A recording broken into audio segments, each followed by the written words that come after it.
The Unveil It Show with Naomi.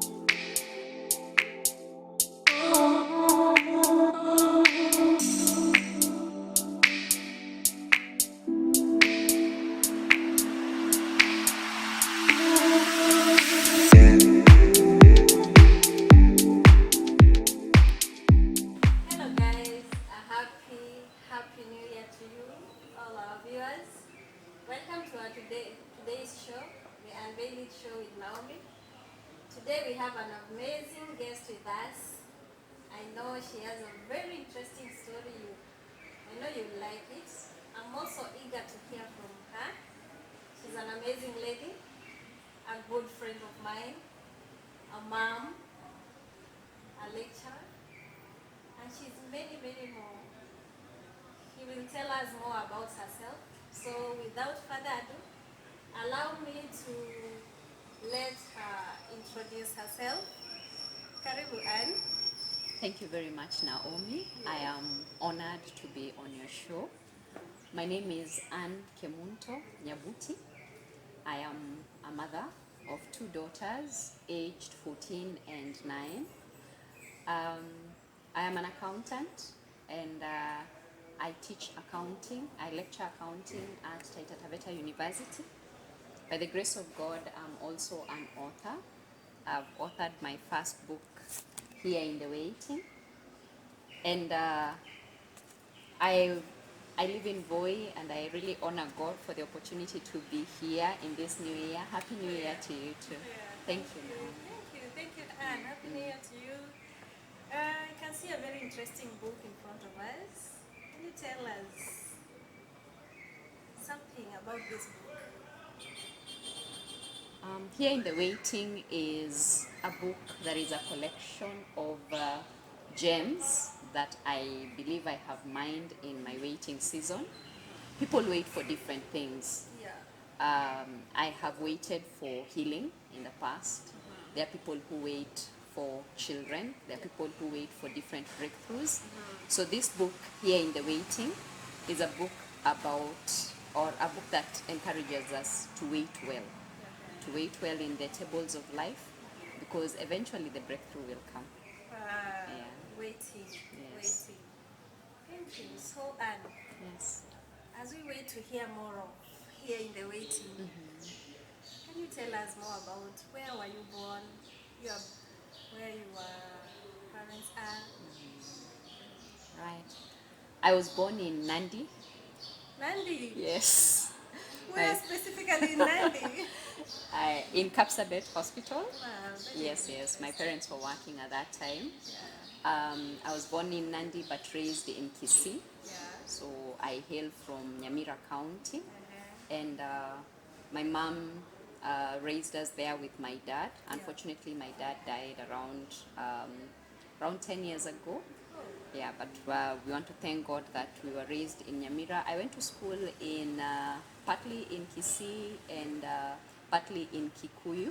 Yeah. I studied in Kikuyu for my high school, and I also studied at Taita Taveta University, then JKUAT Taita Taveta campus, Yeah. and that's how I'm in Voi right now. Ah. Yes. So you've been in Nandi, in Kisii, and in Kikuyu. Yes, I've traversed a lot in this country. I think I qualify to be a Kenyan. You're a true Kenyan. Yes, Yeah, yes, that is yeah. very good. Meaning you can converse in Kikuyu, Kisii, and Nandi. Can you? A little bit. A little bit. Yes. Mtu hawezi kusengenya. Yeah, thank Utajua. God, yes. That is very good. Yeah. So you are in Voi. Yes. You stay in Voi. Yes. So I stay in Voi. I work in Taita Taveta University. I lecture accounting and finance. yes. Uh, I'm also a businesswoman. I run a few errands here and there. Yeah. But Voi is home for now. Yeah, you run the errands here in Voi Town. Yes, in Voi Town. Voi is interesting. Yes, very. So, Anne, tell us more about your life. Right. I got married early.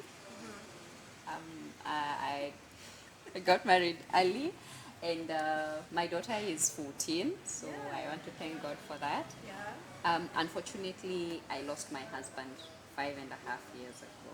Oh. Yes. He suffered mental illness, specifically depressive psychosis, and unfortunately, he did not pull through. Sorry about Yeah, but and because of that, I'm actually a mental health advocate. I really take people's mental health to heart a lot. Yeah, and it's been a difficult journey, but we have learned a few lessons, and we use those lessons to also make sure other people don't go through a journey that is similar to ours unawares. Yeah, so mostly I tell people what to see, or if they see red flags, and how to find out if their loved ones could be um, maybe having an issue for them to look into. So a few symptoms that I saw in my husband early in the time were lack of sleep for a very long time, maybe 2 weeks or so. So meaning lack of sleep, you couldn't sleep the whole night or part of the night? Actually, the whole night sometimes. You would wake up in the middle of the night. Which year was that? 2018. 2018. Yes, but it started in 2017, November. Yeah, so he could. By 2018, you had your firstborn, or you had both of them? No, I had both of them. Uh-huh. My firstborn was 8 years old, Ah. and my secondborn was 3 years old. Yeah. So I noticed that he could not sleep. His sleep patterns were not normal. Not normal. Yeah, he could not sleep up until maybe 2, and if you would ask him, he'll tell you he doesn't have sleep. He lost appetite. He couldn't eat properly. And then he lost interest in what excited him. For instance, he loved football a lot. He was a Manchester United fan. What's on my new? Yeah, but all of a sudden he didn't like football anymore. Okay. He didn't like the things that used to excite him as much. Yeah. All of a sudden he lost interest. He did get joy of those things. At first he used to be really excited and getting joy from it, but all of a sudden they don't excite him anymore. And then he had memory loss. He could forget things very easily, and that also became a problem because he really wanted to be isolated a lot. He didn't want to be with people. He couldn't play with the children, and then he started having feelings of hopelessness and shame, because the illness was not talked about much, so he couldn't explain what is going on. I remember one of the things he could ask me is, I wish I had a wound on my hand or on my leg because I could see it. Ah. But now you see, if you tell me my mind is sick, I can't see my mind, so how am I sick?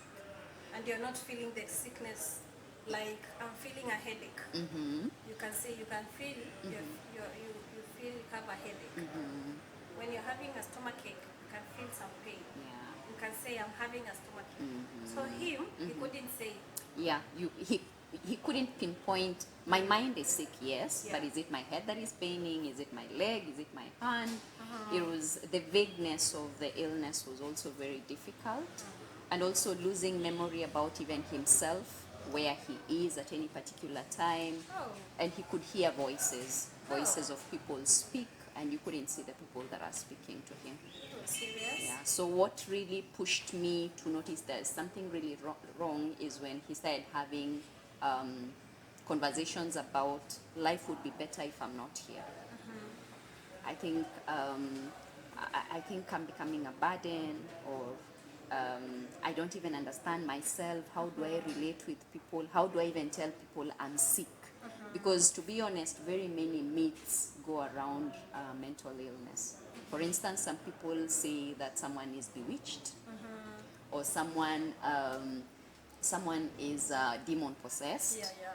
Other people liken mental illness to drug and substance abuse, which doesn't necessarily have to be that. So the having to explain what it is was very difficult, and the stigma that came with mental illness was very, very hard. So unfortunately, we lost him in 2018. So before losing your husband, you start like taking him to hospital? Like, at what point did you see that this thing has become serious? And you know you are with him in the house, and then now you decided, no, this is serious. Let's go to the hospital. At what point? And what duration did it take from the time you took him to the hospital to the time he died? He said the symptoms I've explained became very severe in October of 2017. That was like approximately a month or so from a very traumatic event that happened at his workplace. So 1 month after that, those signs became very vivid. And what really triggered me now to seek medical attention was the mention of, I think life is better without me. So when I heard that and the suicidal ideation of maybe I should not be He here. started hating himself. Yes, yes. So the idea of I can actually not be here anymore. So when when he confessed to me that he had a suicidal ideation, I called a friend who advised me that the referral hospital here at the time did not have a psychiatrist. It had a psychiatric nurse. So I called the nurse, and the nurse advised me to take him to Mombasa to go and see a psychiatrist. And so we saw the psychiatrist in October of 2017, and he was given medicine, antidepressants that he took for 3 months. And by the time we were getting to January, he was stable. He was okay. He came back to his normal self. But unfortunately, he relapsed again. So when he relapsed, it got difficult a bit because the medicine he was given again, another dosage did not work. So he had to be put on another regimen, which did not work as well. So in 10 months between the diagnosis and when he died, unfortunately, we lost him after 10 months. 10 months, it's not a long time to diagnose and to bury someone. That should be very mind disturbing. Yeah, it was very difficult Yeah, because you see, this is someone you have lived with for approximately 9 years at the time, and he does not even remember who you are. I remember there's a day he asked me, "And who are you?" I'm like, "Who am I? I'm your wife, Anne." And he asked me about my kids. I told him, "Yeah, those are your children." And that was really difficult for him. He was wondering, why can't I remember even my children? Even my own children. Yeah. And the fact that even the coordination of work was a little bit difficult, Sure. because I remember you could plan that tomorrow is a Monday, I'm going to school. He was a teacher, I'm going to school. And unfortunately, in the When morning, Monday comes. yeah, in the morning he'll tell you, "I'm not going anywhere." Not going anywhere. He could not get out of bed at the time. So you have to call work and tell them he's sick and he's not able to come to work. Yeah, but it was really difficult to even just understand how someone can just waste away from his normal self, the excited, vibrant young man, into someone who just wants to be indoors, alone, with curtains drawn. He doesn't want anybody near him. Yeah. And unfortunately, sometimes you would even see like the body is shutting down because he would be in bed and he's literally not able to get out of bed. And he'll tell you he's hungry and you would bring food, then he'll tell you, "I'm not able to eat." So here is food, how are you not able to eat? So I came to realize that mental illness, particularly depression, it's an illness that takes away your vitality, the normalcy of doing stuff. For instance, when you woke up in the morning, you just snapped out of bed. You woke out of, nobody pulled you out of bed. You just got out of bed, went to the shower, went and took your breakfast. It wasn't very difficult. But unfortunately, our loved ones who are depressed, they don't have that energy that we all have.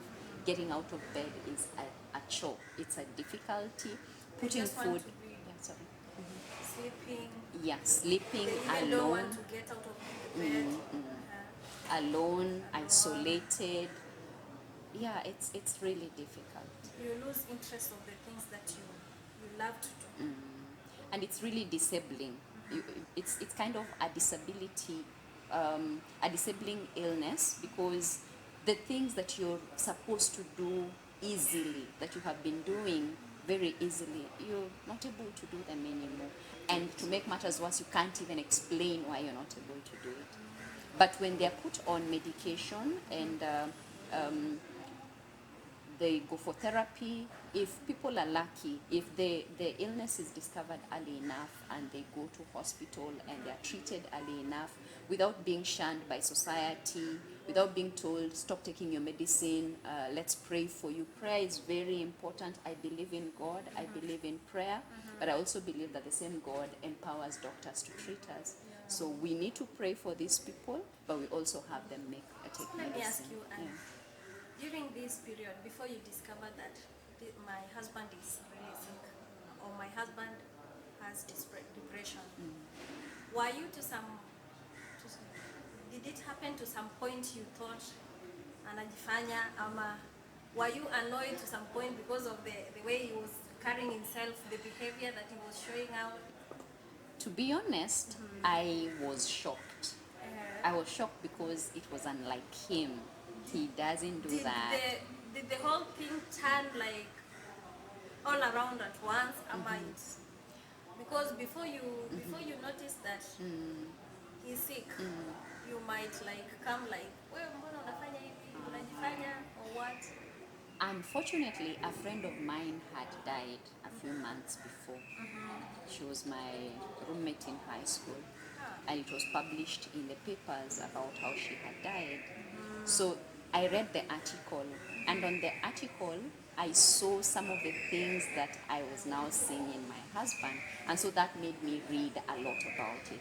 So by the time it was being diagnosed, I could tell this is not normal, this is not how he has been. So at least you had some knowledge about somebody who is undergoing depression. I would say that maybe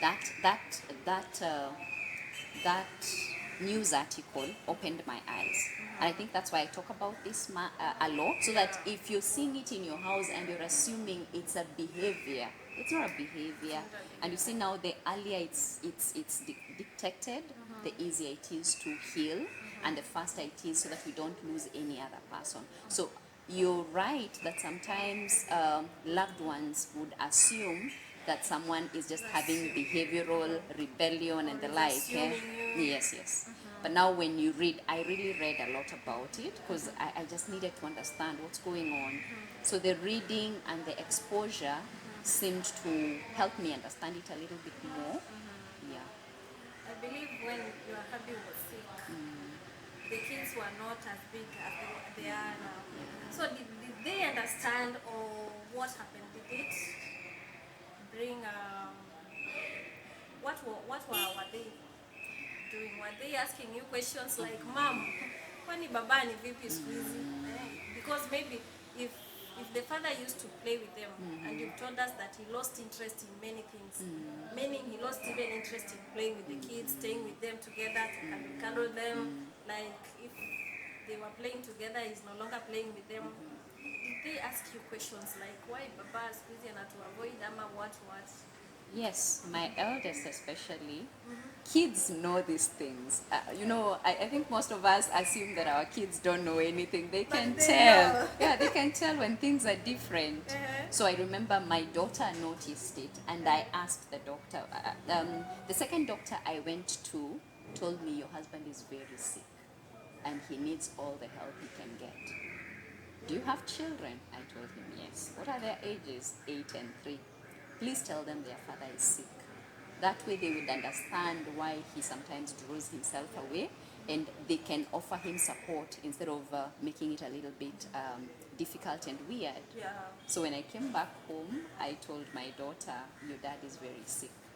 And she wanted me to explain it. It's difficult to explain, of course. How would you explain to a you- kid like your dad is undergoing depression, what? So sometimes it's difficult, but you need to find a way to give an age-appropriate description. But I told them Dad is very sick and we need to support him and we need to help him. I remember my firstborn daughter could hold her dad's hand and pray for him. Sorry. He could hold his hand and pray, tell God to have mercy on Dad and help him to feel better, and then talk to him and tell him, Daddy, you'll be fine. So I believe having to expose them to what was really happening. The younger one was 3 years old. She couldn't tell what was going on, but the elder one did. The elder one noticed whatever was going Yes, on. yes, and I tried to have them understand. And after the father's death, it was very important for me to explain what really happened. Yeah, because there's a lot of misinformation out here. Unfortunately, their dad died by suicide. Yeah. And when you go to someone and tell them, my husband has hung himself, the reaction you get is that. So I had to explain to my children, of course, with time. And society is very unforgiving to the family of the deceased. It's made to look as if it's your fault. You really, it's like you're put on a jury to explain. That same society does not understand you have been going for doctors' clinics for 10 months. They don't understand you have been buying pills every day for him. They don't understand the journey you have gone through. But the word suicide in itself it seems like a tag. And I think that was the stigma from society was one of the difficult things I had to deal with. And getting to a point where you don't really have to explain. Those who care to understand, you would tell them that this is actually something that happened as a result of illness. So I believe. And to cut you short. Sorry, yeah. To cut you short. Now what happened? Can you bring that picture to us? All right. I've heard you mention about suicide. Did he hang himself, or did he take medicine to kill himself? What really happened? And in that day, how did it start? The morning of that day, the day he took suicide, what happened? Can you take us through that day, the very last day he was alive? Can you? I left the house in the morning on a Kama Wednesday. kawaida. Yeah, to go to work. To go to work. He was home for half term. Uh-huh. Yeah, he was home for half term because he's a teacher. And I left him with my daughter, the younger one, because the elder one had gone to school. So we took breakfast and I said my byes and I went to work.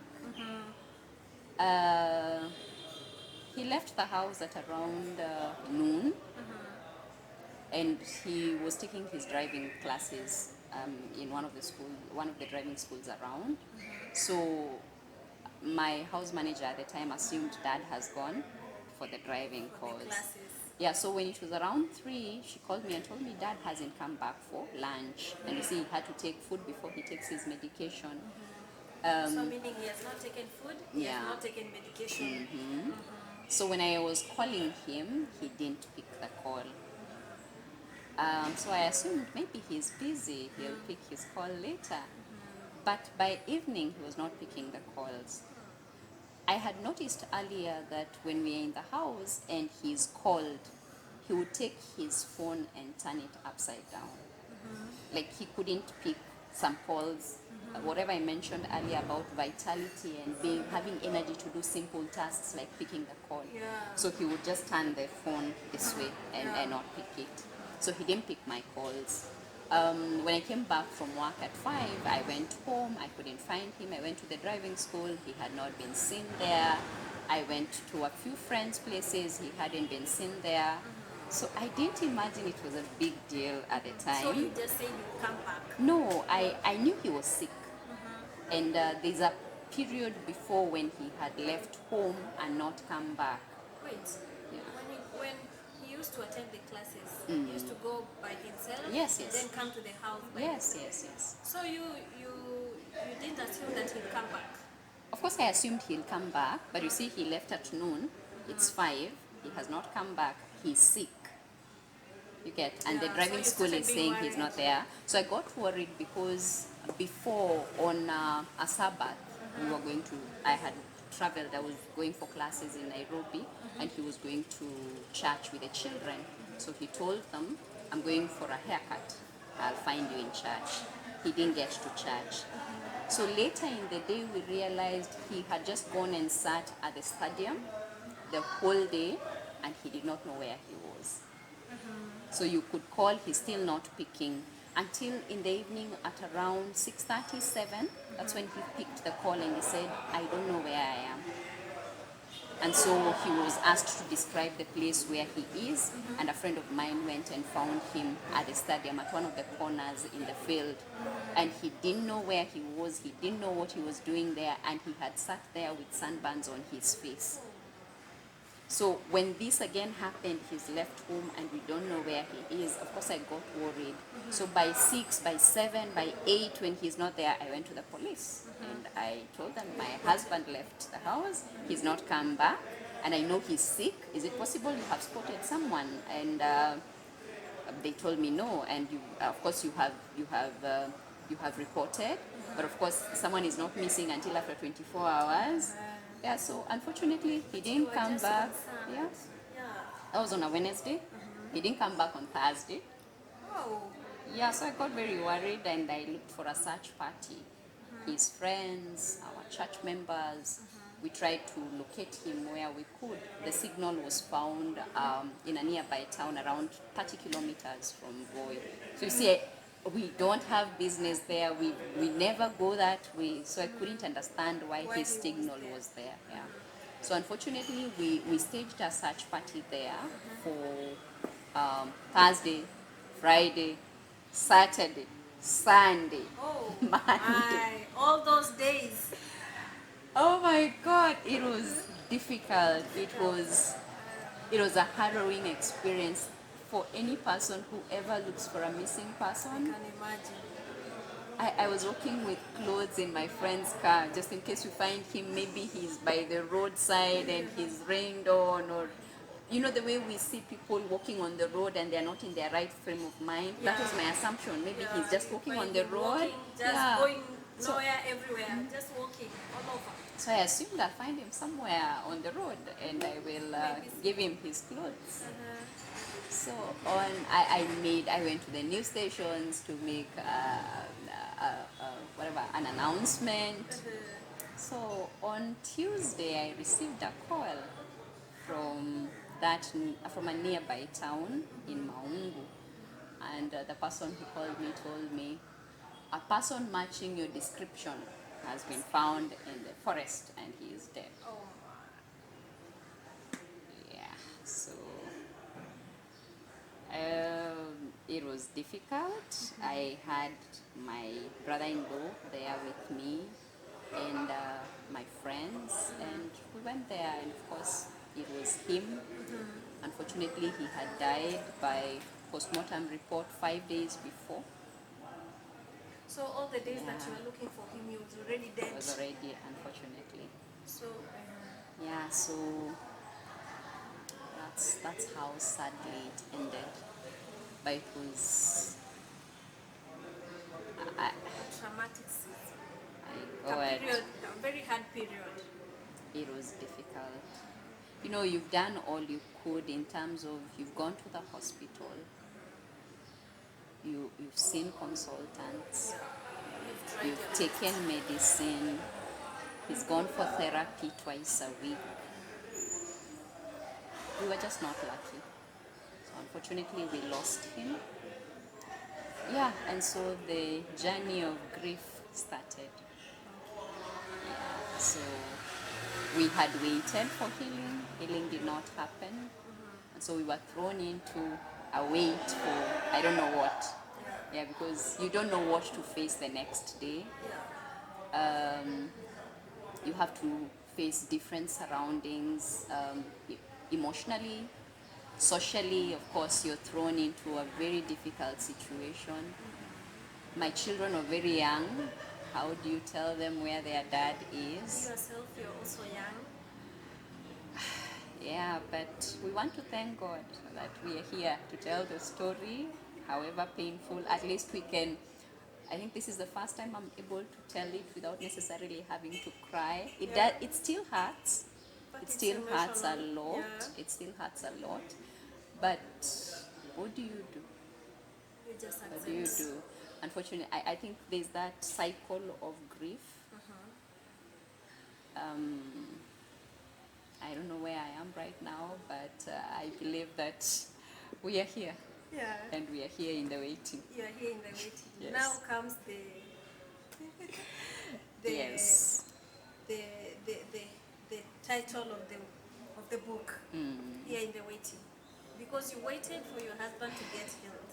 You Yes. waited for so many things. I waited for him to come back home You waited for him to come back home. a whole week, A whole week only to and find he that did dead not. body. Yeah. Yeah. So if you see the cover of this book, it has two colors, a black color and a yellow color. And the black is indicative of darkness. Lots of darkness. And you're wondering, when will this cloud lift? The cloud of darkness. For me, it was the cloud of darkness of an illness I did not understand. Because to be honest, these are the illnesses. People talk about it so easily. Yeah. They are difficult. Very If someone difficult. has malaria, you can just go to your friend and tell them, I had malaria, I've Just just like I taken said some earlier, pills. if you have a headache, you are able to say, I'm having a headache. So these days, So- with mental illness, if you tell someone, I'm going for my psychiatric clinic, the first look you'll have is, Yeah. what's wrong with you? Mtu anaenda kukua mwendo wazimu ama. Which is very That is the different. notion of very many people. Which is very different. For instance, right now, if by God's grace you got pregnant, you tell your girlfriend, I'm going to the gyna, and it is so excited, the appointment is fun. But if you tell someone you're going to see your therapist, the glances you will get, The look of the yeah, faces. yeah. Like, So I think it was a little bit gloomy, not a little bit, it was gloomy, very difficult. But I believe this is a book of hope, because it shows us that the world can be very, very dark, but there is some light here. at the corner of the At the corner of the book, there is a sunshine. So, in other words, we are telling ourselves that regardless of how dark it is, yeah. the sun will rise. sun It will may rise. take long. And it might rise and shine very brighter. Yes, so for now, I think I can only see the sunbeams as it's rising. I believe one day it will rise and be bright. Brighter. But just for that person who out there is feeling so discouraged, without hope, life is gone out of them, your status has changed, because now my status changed from being a married woman to a widow, and a widow whose husband hung himself. That's how people describe me on the streets. If you want to know Anne, unfortunately, their description is the Anne whose husband died by suicide. You know, and yeah, viewers, we don't say commit suicide, because suicide is not a crime. So in the decriminalization of suicide, the word we use is die by suicide, because you can die by malaria, die by hypertension. So you cannot commit diabetes. malaria. Yeah. You cannot commit malaria, as she has rightly said. Yeah. You cannot commit hypertension or diabetes. You just say the person died by suicide. Yes. So I believe that in the midst of all that darkness, there is light here.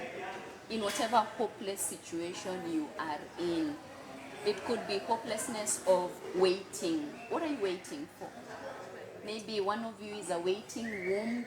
You have been waiting for a baby for a long time. The baby hasn't come and you can't explain why. You've been waiting for healing. You're taking care of a loved one who has been sick for 10 years and you don't know when that healing will come.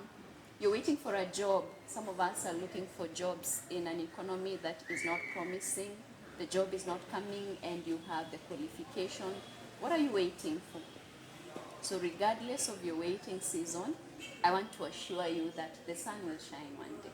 I don't know when, I don't But know it how. will. Yeah. But it will one day. Yes, yes. I am really convinced that the sun will shine on you and it will not be dark forever. So how about your two beautiful daughters?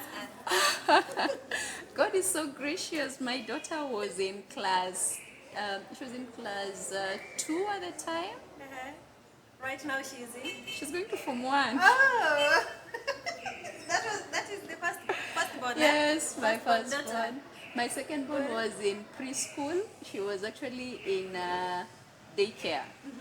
Right now she's what going to grade 4. Grade 4. They are big daughters right now. God has been so good to us. We Yeah. have never lacked any good thing. God has a way of providing for his children, and that's why there's also the title of Here in the Waiting, because the Bible says, they that wait on the Lord shall find their strength. Sometimes you can't find strength in trying to understand mysteries. You can't find strength in trying to understand situations, because what sense do you make out of a mental illness? What sense do you make out of a suicide? What sense do you make out of burying a rotten body that has been decomposed for 5 days? But I want to believe that here in the waiting, we that wait on the Lord, we shall find our strength renewed. We shall rise up on wings like eagles. We shall walk and not grow faint. We shall run and not grow weary. Yeah. Well, thank you, Anne, for explaining to us more of this book and your life. And one thing I can tell you, you don't know how much this book has helped me, especially me myself. Really? I read, I've not read the whole of it, but I'm reading some parts. Bits and Especially when I pieces. see you've posted in your status. Now I get the content from there, then I read. All right. There is a time I was told to preach Uh-huh. in our Monday prayers. And you know, this book helped me to get a topic to preach that day. Wow. We honor God. We honor God We because honor of that. God. So know that this book is changing lives also. If you read, you get to know more about waiting. What people are waiting on so many things. Very many things. There are people out there, they have stayed in marriages without kids. They have been waiting. There are people they have gone to school, universities, they have done even up to their masters, but they don't have jobs. They are still waiting. There are people who are just waiting for a good life, God to grant them a good life. Those people, what can you tell them today? At the back of this book is a tree, and that tree has been cut down. Yeah, I can see it. There's a tree that has been cut down, and all we can see is a stump of that tree. Yeah, But you notice that on the side, we have some branches that are budding from it. And one of my favorite verses is Job chapter 14, verse 7 to 9, that says, there is hope for a tree that has been cut. Yeah. There is hope for a tree that has been cut. The cutting doesn't have to happen physically. Yeah. Your dreams can be shattered. You can be cut. Your life can literally be cut off. But there is hope for a tree that has been cut. Though the roots wax old, it will sprout up by just the scent of water. The writer of Job says, by the scent of water, not by water itself. Harufu ya maji. Like when it just gets a little bit of scent of water, there is hope because it can sprout again. So the one thing you should never lose in this life is hope. Because sometimes when you're hopeless, then life makes no sense. And maybe to give a sneak peek into a few chapters of the book, the first one is just saying, disappointed. How much longer do I have to wait? And sometimes putting a time frame on your waiting period can just be very frustrating. And for some of us, we feel benched. If you're watching a football match and someone has been injured, and then they were the star of the game, but unfortunately they have an injury, so they can't keep playing. So the coach will say, or the medical team, sit here And once you're seated on the bench, you watch people making blunders on the field. You're wondering, what's wrong with people? Play right. But we must understand that you're benched for a reason. On that bench are also the star players who are put at the last minute to go and save the team. You have equally good players there. So I believe that sometimes moments of our lives put us on the bench. We don't know why, but we just have to have hope that one day there is hope for a tree that has been cut. One day it will sprout again and it will have branches. People will eat fruit from that branch. So one of my key mantra is stumps can bud. That stem of a tree that is left down there, it will bud one day. So those are just two of the chapters. There are other nice ones you could read for yourself when you get a copy. Yeah, when you get a copy of this, we'll tell you how you get this copy. I already have, this is mine. This is already Naomi signed already by the author herself. Yeah. And Yes, please. maybe to take you back, Yeah. do you think the people who are undergoing depression, do they feel like they are rejected? Yes. Yes, because how do you explain, for instance, a referral hospital that has every other doctor but a psychiatrist? If you go there, there is a pediatrician. If you go there, there is a gynecologist. There is an ophthalmologist. There are doctors for every other part of your body. Why don't we have doctors who take care of our brain? And so someone has to go all the way, for instance, for us, all the way to Mombasa to go and get such a service. Society does not understand. Maybe it's entirely not their fault, I must say, because the same campaigns that were put out to make sure, let me take an example of HIV and AIDS. In the past, when we were growing up, if you had someone had HIV and AIDS, you would not even share the cup, you would not go to them. These days, it's been talked about so much that it's people are living with it. Yeah.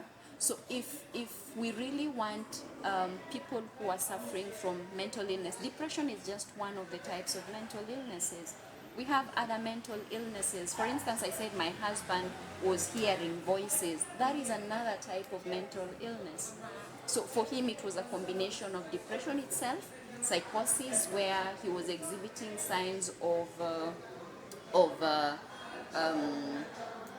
I don't know how to explain psychosis, talking to himself, doing things that you would not normally do. And then now the schizophrenia of hearing voices and even seeing people. There are people who see people, they see images that you cannot see. And you see, that is their world. So for you who is quote unquote normal, you don't see what they see. So for you, you're telling them they are mad. They are mad. But for them, they see things that they're wondering, why can't you see what I'm seeing? Why can't you feel what I'm feeling? And we must understand that mental illnesses are just a disease of the brain. It is brain chemistry that it's at fault. It's not a defect in character or behavior. Yeah. So to answer the question you asked me, whether people who are mentally ill feel rejected, clearly the answer is yes. The facilities in the hospitals, as I've mentioned, don't show that we have embraced them enough. And unfortunately also some employers do not understand what mental illness can do to a person. Because you see, for instance, in our case, if he could wake up, he's planning to go to work, but on that morning he's not able to. Who will understand? Okay, you mean also the people we are living with them? Yes, yes. They might not understand you. Yes, the people you live with, the people you work with, the community that you relate with, if we all don't embrace them, they'll feel alone. Remember, they are dealing with a situation we don't even understand ourselves. They also cannot understand. So if we put them at arm's length and are assuming, go deal with your issue there, they'll feel forsaken a lot more. So we need to show, we need to show a lot more love to our loved ones who are mentally ill. We need to deal with the myths. I've mentioned some of the myths, like someone is bewitched, someone is demon possessed. We don't say the same thing to people who have diabetes, for example. So we need to look at mental illness as an illness that needs to be addressed. There are doctors that have gone to school and understand the human brain and they can help someone deal with it. We have psychologists who can help us through therapy sessions and the like. So it's our responsibility as family, as friends, as colleagues, and as society to embrace any person who is mentally ill, to the point that if they told you I'm having a clinic, they won't feel shame to tell you I'm supposed to go meet my psychiatrist. They'll not feel ashamed when they are taking their antidepressants, for instance. So if we make them feel accepted, I believe their journey towards healing will be a lot better. And it will be easier. Yeah, a lot easier as well. Thank you, Anne, for that. I think you've done it so well. You've understand. You don't know if you're doing a therapy. You're already doing a therapy. I know to many of our viewers, they will tell us. Yeah, they will tell us what they feel about it. I think this book here in the waiting Anne, where can we find it? Right. So for now, we only have hard copies. We don't have soft copies yet or ebooks yet, but you can access the book from. We are intending to put it in different bookshops like the Nuria bookstore. But for now, I will leave my contacts, and any person who's willing to take it can take the book. Sure. Yeah. Give your contacts. All right. My phone number is 0726 727724, and you can also drop an email at nyabutian01@gmail.com. Yeah, and I believe Naomi is also here. In case you need a copy, you can also contact her.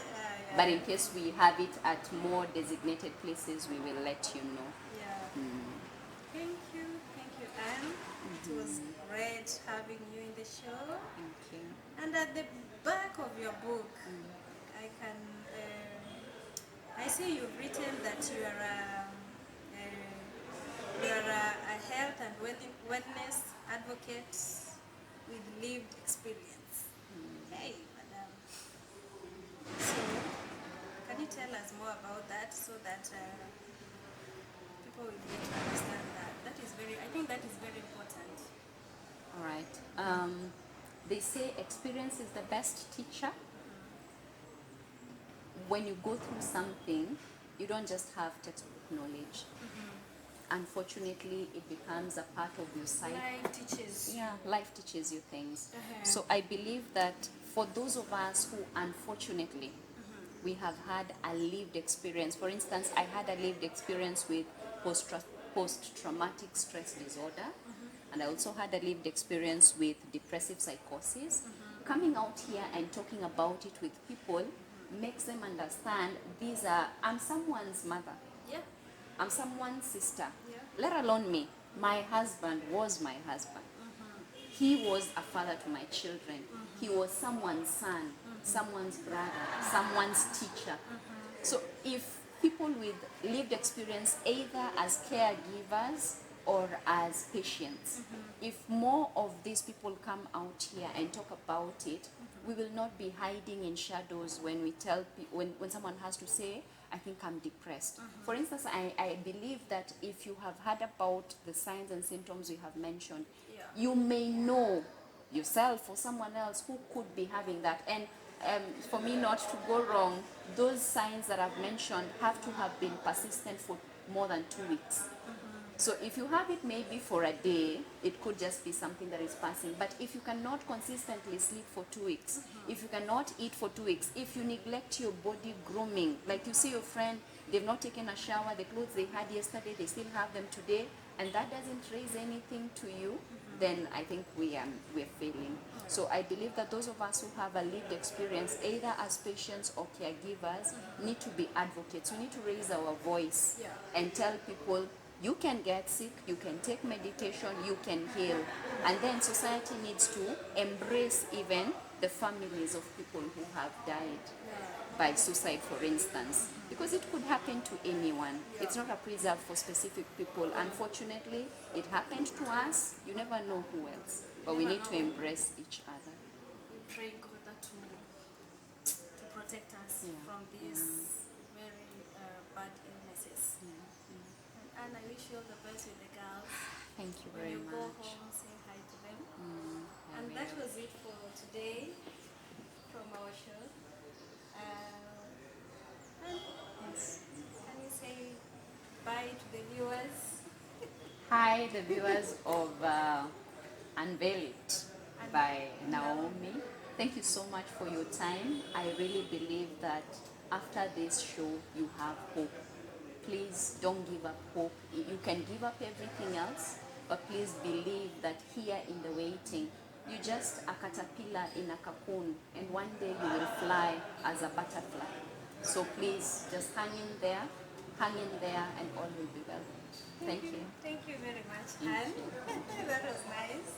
A very interesting and encouraging story and experience, life experience. We hope it will help someone out there. And for today, that is all that we had. Would like to say thank you to the Joy Hotel management for giving us this gracious space. We are shooting from Joy Hotel in Voi, Taita Taveta. In fact, it is in Voi town at the CBD. They are offering conference facilities and accommodation. Food here is good, so you can pass by when you are in